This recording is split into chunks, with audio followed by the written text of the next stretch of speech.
Alright, so I got some pretty cool plans for today's video. I just purchased 20 blue roses for 600,000 bells. Dude just dropped them off, he's picking up his money, and he's about to head off. So I think we're going to be pretty good on this trade and the exchange. Cool. He gave a thank you so much with 3 exclamation points. Which means it's pretty safe to say he was happy with the trade, and so am I. Also, side note, if you're doing like a trade for flowers, make sure you have a place for them to be planted. You don't even have to be best friends. They just show up, they press the plant button, and you're good to go. I paved over my entire island, that way I could get all the money rocks to spawn where I wanted them to, so he ended up having to dump them on the beach. And depending on who you're trading and how helpful they want to be, they can just kind of plant them in the place where you already want roses. So that's a little bit of a side note, but let's get into this because the prices of roses have been pretty crazy, especially with blue roses, because they were so complicated to breed. But then like the breeding guide came out, people found out that if you water flowers 5 times, they have a much higher chance of doing offspring and stuff. So the flower breeding got really insane. And the breeding gets crazy because there's genomes, optimal layouts, cloning, dense block patterns, and the reason why we're going for the blue roses, because note, if you're trying to clone blue or black roses or these other flowers, you are only limited by space, not flowers. It's more space efficient to do dense blocks because for these flowers, all crossbreeds have the same color. So it's not like if you do a red and a yellow, there's a chance of red, yellow, or orange. Blue roses will always lead to blue roses, so you can do these patterns down here. But they said if you're doing cloning, you can just kind of do these dense patterns. However, it says use Super Turtle if you expect to have visitors water your flowers. Cons, less 0 visitor offspring per day, more clones. But I think I want more clones, so I want to do the turtle even though I don't plan on watering it. So I want to test the turtle, super turtle, hex hole, and grid patterns just to see what gives me the most blue rose plants. That way I can get tons of them. And the reason why is because the blue roses sell directly to Nooklings for 1,000 bells each. So if I have hundreds of plants, one harvest is going to be hundreds of thousands of bells, so hopefully that 600k investment ends up paying off, and that's also why I think the price has crashed, because you get a lot of blue roses, you make some really complex farms, and now it's not really worth them being 100k each anymore. That's also why I think 30k might be overpriced, but who even knows? Now, I want to bring you guys to my plan for how I'm going to set this up after I get this balloon.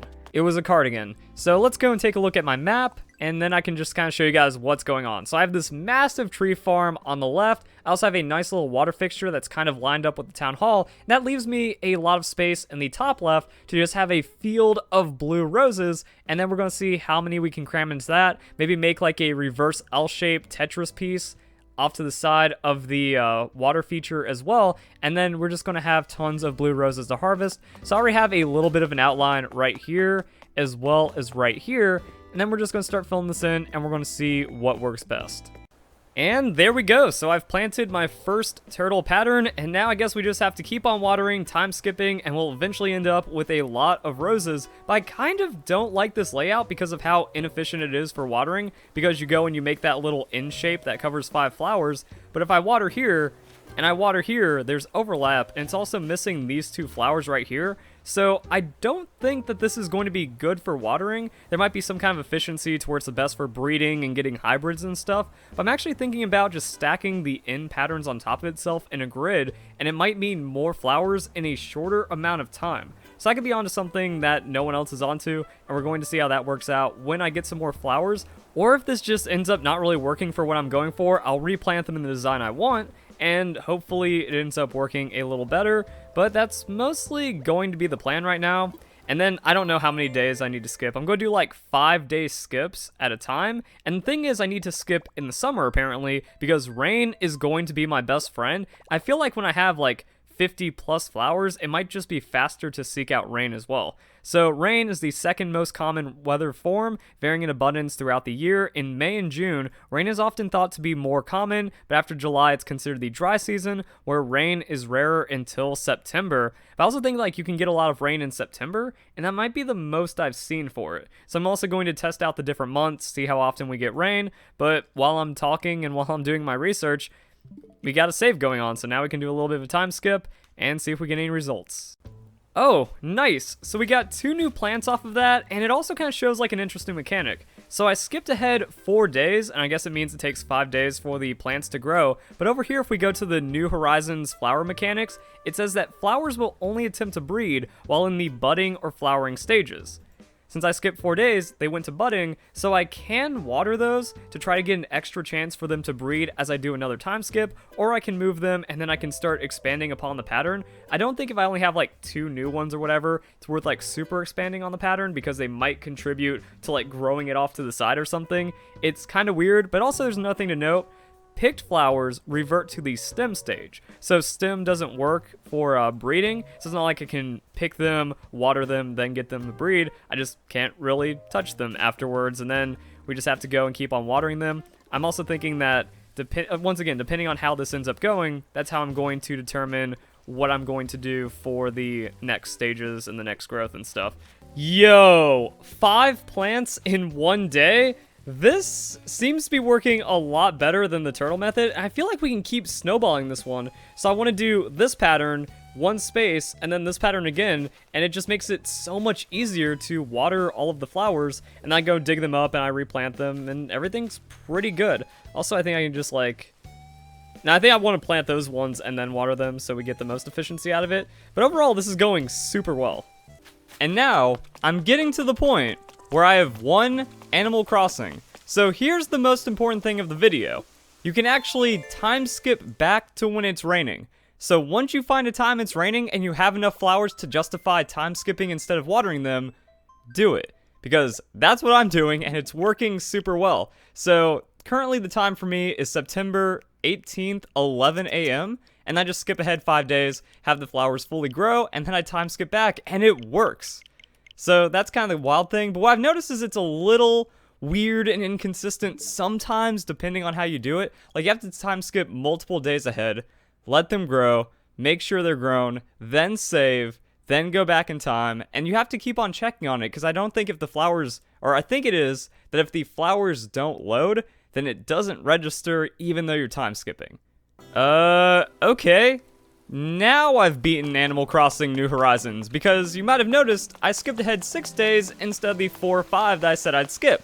That was a complete accident, and I landed on a rainy day at the same time, which also goes to why I went to September. I went to September because I felt like I remembered when I was doing other playthroughs, it was raining more frequently in September. So I got no rain in May, June, whatever, and then I just kind of like went to the more fall-ish kind of months where I'm like, wait, pretty sure it's a little bit more wet in the game when that happens. And I ended up getting rain. And now I have back-to-back rain. And now I can actually do multiple time skips ahead and get multiple flower growth stages by just doing the cycle. So now, from here, I time skip ahead another 4 or 5 days, and then we go all the way back to the 18th, and we can just keep doing again, and we keep it on 11 a.m. So that's pretty crazy. There is absolutely no way. Okay.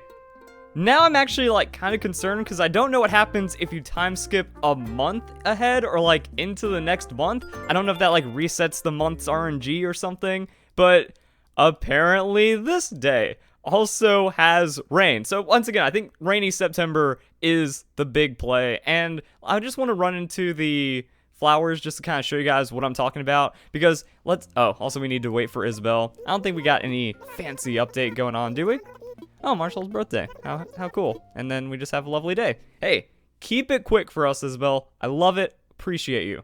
So here's the thing. Like, if you just walk immediately outside your house and then you immediately just kind of go and end the day. I've done that before, and I think it doesn't even give, like, the flowers enough time to load or even get wet or something. So we can hop back up here, and then we can see that, yeah, we're doing pretty good on the flower field. So here's what I did. I took the N shape and I made it start in this direction, because then all you have to do is just go water, 1, 2, water, 1, 2, water, 1, 2, water, and then you can just water all of your flowers super easily. That just had it kind of zigzag back like this, and I left a gap in between because the flowers are going to be breeding over here, then they're breeding over here, and then you get flowers on the inside, and it's super fast like that. But for the next ones, I actually left 2 gaps in between, because it's effectively going to do the same thing. That once these grows, they're then going to breed with these, and it's going to fill in super fast. So it's not like the turtle pattern for whatever hybrid efficiency, but I'm pretty sure this is a way faster and just better feeling method than going with any of the other patterns I showed earlier on in the video. Because it's incredibly fast to water and then transplant your flowers, and then like I said, it just starts filling in super fast, especially when you start finding rain.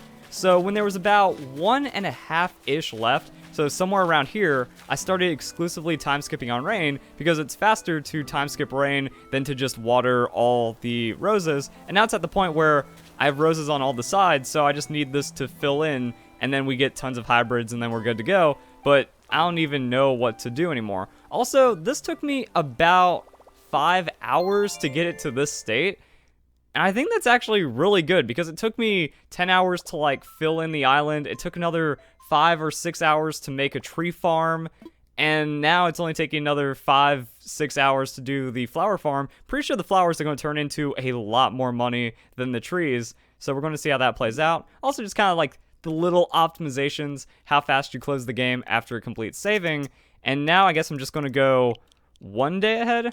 Because like I said, I don't know what happens if I accidentally skip the month and there's only 30 days in September. So then we just go back to the 18th. We keep it at 11 a.m. We skip 3 ahead, and then we see what's grown. Okay, so I did time skip into October, and then I went back to September, and it looks like it does not refresh the weather. I don't understand the RNG perfectly in this game, but at least I tested it so you don't have to. And the reason why you want to go into the next month is to give yourself an extra couple of days of buffer for the flowers to breed, but also interest. So I mean, I have a couple of 100,000 of bells just waiting for me to claim off of the interest while getting millions of bells, or, you know, potential millions of bells while breeding the blue roses. And it looks like they've all grown except for that one over there. So now, oh, also a little patch right there. So a couple of odd patches that'll eventually get filled in a short amount of time. A couple more rain, and we're done. But now we get to see how long it takes to go and pick all of the blue roses. So this is probably going to go by pretty quick. And I'm going to update you guys when I have a full inventory, because I'm pretty sure we have over 400 blue roses in this field. Alright, so we're just going to wrap up, and we're going to see how many bells. Well, we know how many bells it's worth. It's 4 stacks of 10, or 40 stacks of 10 roses, 400 times 1,000, 400,000 bells. And it took me, oh, dog's getting in the way, and it took me about 10 minutes to do that, plus 2 minutes for time skip, which means we can reliably do a rotation of this in 12 minutes, multiply that by 5, 2 million bells per hour. And then I'm going to say that for efficiency, you just want to drop all of your bells right here and then put them into the Nook terminal when you have like a full inventory or something. And it also makes me feel like the best way of doing this would be in batches of 400 rose plants, because I have about 450 or 60-ish. It's like a 15 by 31, 32, or 33 row. I didn't like fully count. So then I just expand that all the way down here until I have like 800 plus rose plants. And now we're going to be looking at 800,000 bells every rotation, maybe pop it up a bit more to like 2.1, 2.2 million bells per hour. But there we go, guys. The method is completely legitimate, and getting that much post all of the nerfs is ridiculous. It's definitely worth the 5 hours that it took to get that set up, and now I'm making absurd amounts of money non-stop. So we just go ahead 5 days. All the roses grow back, even though they already grew back because I skipped ahead 5 days for the video to make a thumbnail. But then we go where we are, and we're set. So if you guys enjoyed the video, if you enjoyed it, don't forget to leave a like, share with your friends, all of that fun stuff. I hope you guys have a nice day. Thank you very much for watching.